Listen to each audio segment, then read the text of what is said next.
Assalamualaikum warahmatullahi wabarakatuh. Suatu hari Jono dia menganggur. Kemudian dia berniat untuk membuat sebuah website untuk mengisi hari-hari luangnya. Si Jono pun membuat website. Namun apa yang terjadi? Website Jono 0 visitor. Dia terus-menerus belajar menggali semua ilmu internet marketing dan sampai akhirnya dia berhasil mengumpulkan visitor walaupun hanya berjumlah jari telunjuk ya. Jari telunjuk itu ada berapa? 2. Kemudian Jono terus belajar. Dia ingin websitenya penuh dengan visitor yang nantinya akan dimonetize dengan Google AdSense, dan dia akan memonetasnya juga dengan program affiliate product ataupun jasa dari sebuah layanan perusahaan. Pada suatu waktu dia sudah berhasil mendapatkan visitor dan dia berpikiran bahwa dia harus memiliki sebuah produk untuk dijual melalui media online. Kemudian dia berpikir, lantas dia sudah menemukan sebuah produk, katakanlah dia berjualan baju. Kemudian dia membuat nama logo sebuah usahanya dengan nama Jono Fashion. Kemudian dia membuat website sendiri, kemudian dia mengoptimasi dan dia berhasil naik di peringkat pertama. Dia pun kebanjiran order tanpa modal alias gratisan. Di suatu hari yang sama, si Jono dan timnya melakukan sebuah kesalahan yang fatal. Kesalahan tersebut terjadi bukan karena salah Jono atau timnya, tapi lantaran miskomunikasi. Seorang yang miskomunikasi biasanya dia lagi kesel, lagi bunek, dan banyak pikiran dan lain sebagainya. Alhasil, salah satu konsumen ada yang memberikan review atau ulasan negatif di Google. Dan lebih parahnya lagi, di Google ternyata review tersebut naik. Alhasil membuat nama bisnis Jono Fashion ini redup seketika. Di sela kesempatan dia berpikir bahwa dia harus membuat banyak artikel dan memposting banyak artikel di semua website yang ia miliki untuk menutup bad review tersebut. Akhirnya semua review ada untuk dirinya dan itu review positif semua. Halaman 1 sampai 10 semua review positif. Ia gunakan taktik itu untuk menutupi review yang buruk yang dilakukan oleh seorang klien tersebut. Semenjak itu dia berjanji untuk melayani konsumen dengan lebih baik, dengan lebih rajin dan disiplin. Kemudian pada suatu hari, pada bulan purnama yang sama, si Jono ingin bisnis, namun bukan sekedar bisnis. Ia ingin bisnis Jono Fashion ini menjadi model fashion Islami yang sangat terkenal. Maka suatu ketika dia berupaya agar produknya ini bisa mengubah perilaku atau kebiasaan yang awalnya orang menggunakan kaos yang ketat atau tidak memakai kerudung. Kemudian si Jono Fashion ini ingin merubah sebuah kebiasaan yang awalnya belum berkerudung menjadi berkerudung, yang awalnya menggunakan yang ketat-ketat kemudian menggunakan yang longgar.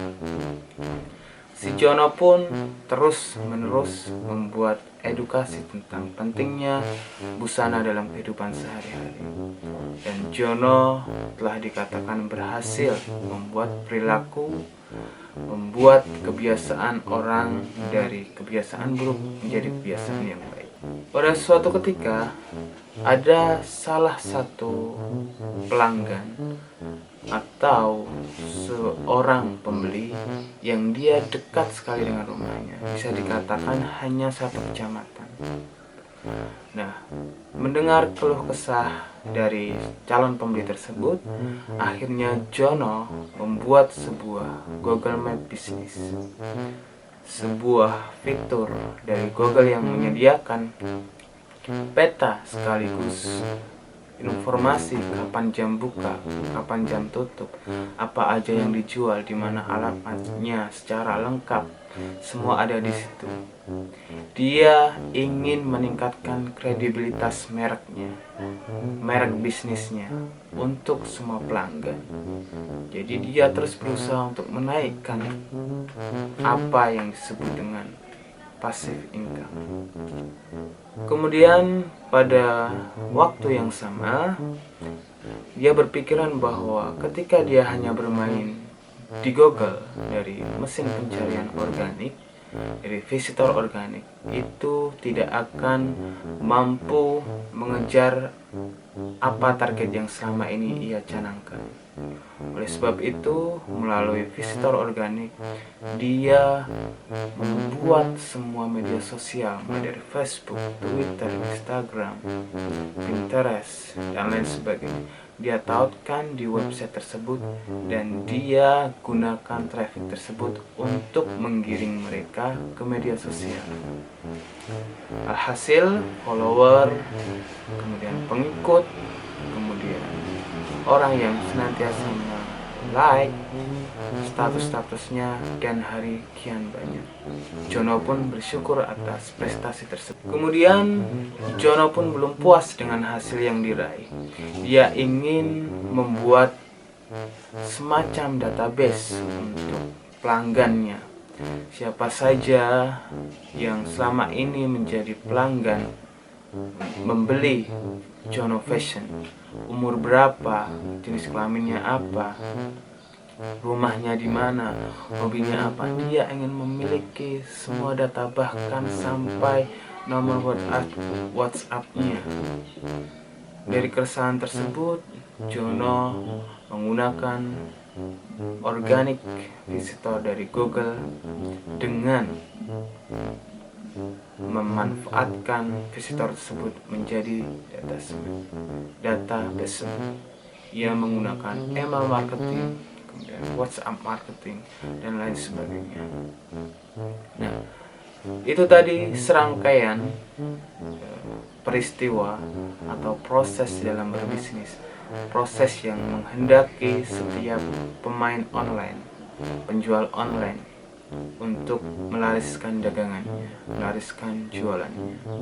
Jono mengajarkan kita apa itu tujuan SEO yang sebenarnya. Tujuan SEO bukan hanya sekedar mencari visitor, bukan hanya sekedar naik di atas peringkat lawan-lawan kita, kompetitor kita, tapi lebih dari itu. SEO memiliki 7 fungsi, 7 tujuan yang sangat erat, yang sangat ketat, yang sangat pasti, yang sangat jelas untuk kita praktekkan di dalam dunia bisnis. Nah, itu tadi serangkaian 7 tujuan dari SEO.